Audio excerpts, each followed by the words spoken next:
वरदान और शाप का जिक्र तो किस्से कहानियों में होता है, लेकिन इन दिनों सोशल मीडिया पर एक देश और उस पर शाप के हो रहे असर की खूब चर्चा की जा रही है।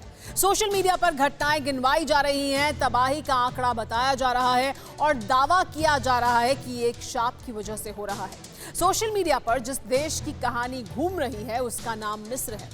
कहा यह जा रहा है कि मिस्र को एक बादशाह का शाप लगा है। क्या है इस वायरल दावे का सच, आप इस रिपोर्ट में देखिए। सोशल मीडिया पर वायरल हो रहे इन दावों के पीछे कुछ दलीलें भी दी जा रही हैं। कुछ घटनाक्रमों को जोड़कर तैयार इस कहानी में वर्तमान से अतीत तक का जिक्र है।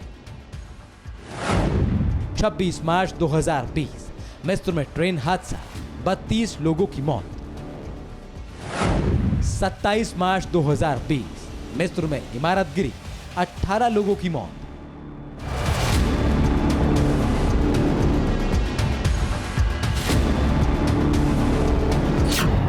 और इसके बाद सुएज नहर में विशालकाय मालवाहक जहाज फंस गया। इन्हीं 3 घटनाओं के हवाले से कहा जा रहा है कि मिस्र शाप का अंजाम भुगत रहा है। कहा जा रहा है कि मिस्र के सबसे ताकतवर बादशाह फराओ ने शाप दिया था। मीडिया रिपोर्ट के मुताबिक शाप की कहानी मिस्र में बहुत पुरानी है। ऐसा कहा जाता है कि राजा ने कहा था, जो राजा फराओ की शांति में खलल डालेगा उसके पास मौत आएगी। मम्मी की शांति भंग करने वालों को शाप का अंजाम भुगतना होगा। मम्मी के साथ छेड़छाड़ से देश में तबाही, बीमारी और मौत आएगी।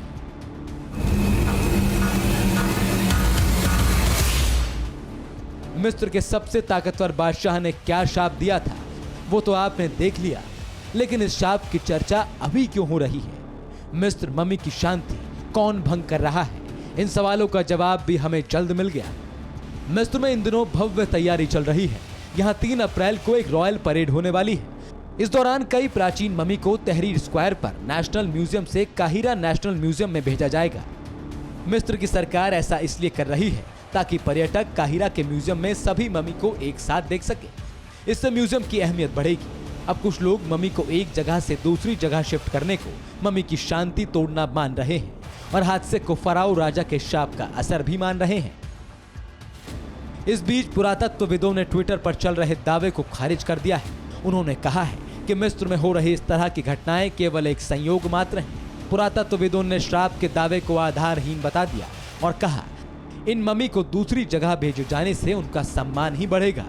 मिस्र के इतिहास में मम्मी को बहुत सम्मान दिया गया है।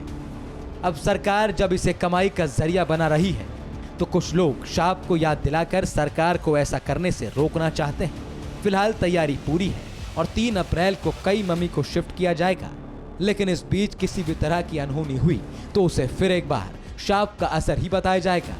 मिस्र की सरकार फिलहाल वायरल दावों पर ध्यान न देकर देश की अर्थव्यवस्था को सुधारने के लिए मम्मी के जरिए पर्यटकों को लुभाने के प्लान पर काम कर रही है।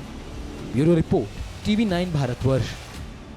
देश की सोमवार से शुक्रवार रात 10 बजे TV9 भारतवर्ष पर।